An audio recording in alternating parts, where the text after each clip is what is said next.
Tervetuloa Leonardo Lampaan muistotilaisuuteen. Ja kuten huomaatte, tämä muistopuhe tulee nauhalta, koska halusin itse puhua itsestäni pääasioita.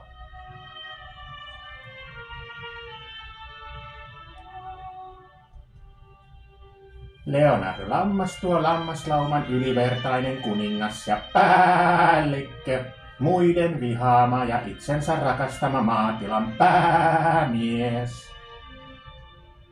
Leonardo Lammas ei koskaan kulkenut pääväylien läpi, vaan etsi rauhallisimpia polkuja.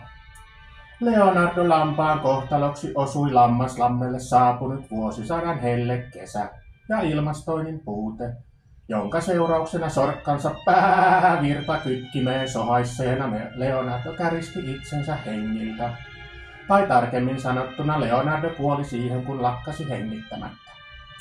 Nyt Leonardo Lammas tässä on ikuisesti rauhassa lepäämässä.